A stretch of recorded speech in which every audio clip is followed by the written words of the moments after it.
Bismillahirrahmanirrahim. Assalamualaikum warahmatullahi wabarakatuh.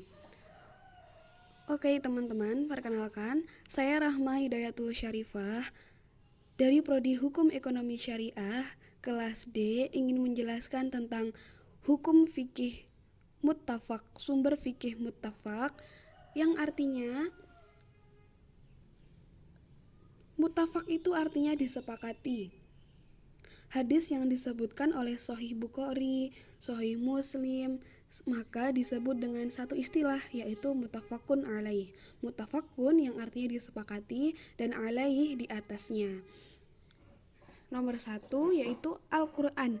Berdasarkan kejelasan maknanya, ayat Al-Quran dibagi menjadi dua, yaitu ayat muhkamat adalah ayat yang jelas maknanya. Contoh, jual beli itu halal, riba itu haram. Dan B, ayat musyabihat adalah ayat yang tidak pasti arti dan maknanya sehingga tidak dapat dipahami dengan beberapa kemungkinan. Contohnya, quru yang dapat diartikan suci, dapat berarti pula haid. Yang kedua yaitu sunnah, segala sesuatu yang disandarkan kepada Nabi Muhammad SAW, baik berupa perkataan, perbuatan, maupun ketetapan dan sebagainya. Contohnya sunnah apa saja? Sunnah sholat duha, sunnah puasa Senin Kemis, sunnah sholat rawatib, dan lain sebagainya. Jima secara etimologis merupakan masdar atau kata benda verbal di kata ijma' yang artinya memutuskan dan menyepakati sesuatu. Ijma' mempunyai syarat, yaitu yang melakukan ijma' harus dengan jumlah yang orang yang banyak.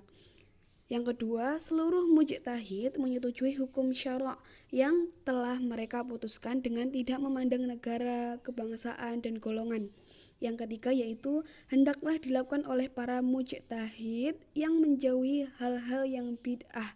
Bid'ah itu apa? Yang tidak ada di zaman Rasulullah. Yang kelima yaitu mestilah terdiri dari berbagai daerah.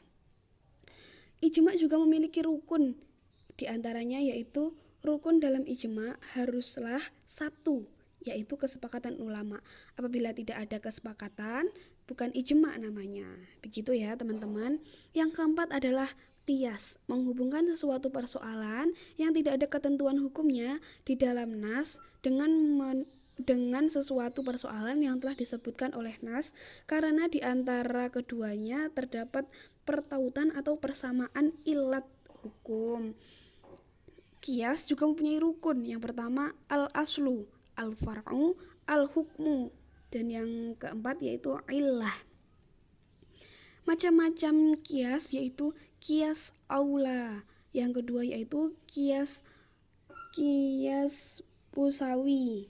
Dan yang ketiga yaitu dilalah. Yang keempat yaitu syabbah. Yang kelima yaitu adwam atau adna. Oke teman-teman, semoga dapat dipahami ya. Saya lanjutkan. Yang kedua yaitu sumber hukum Islam mukhtalaf atau yang tidak disepakati oleh para ulama. Yang pertama ada istihsan, yang kedua yaitu maslahah mursalah, yang ketiga yaitu istishab, yang keempat uruf, yang kelima syar'u man qablana, yang keenam mazhab sahabi. Oke, saya jelaskan satu persatu. Nomor 1 yaitu istihsan. Secara bahasa yaitu menganggap sesuatu itu baik. Pindahnya seorang mujtahid, dan secara istilah adalah pindahnya seorang mujtahid dari hukum yang dikehendaki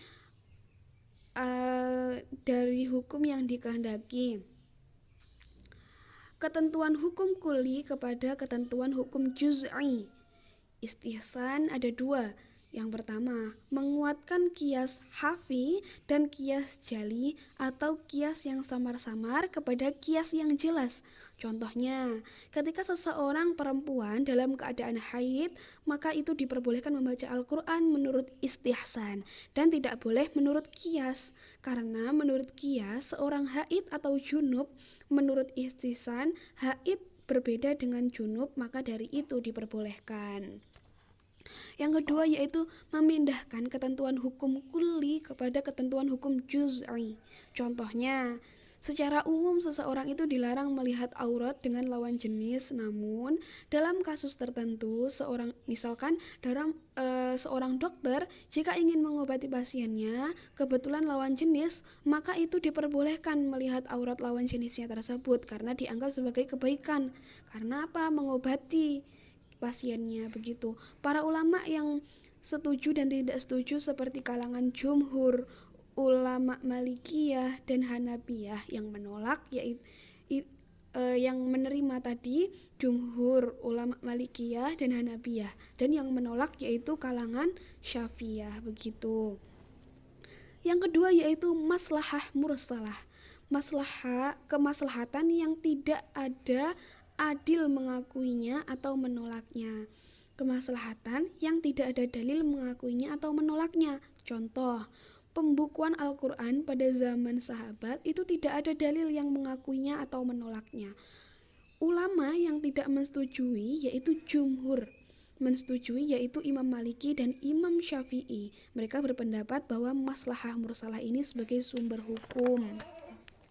Syarat maslahah mursalah yaitu 1.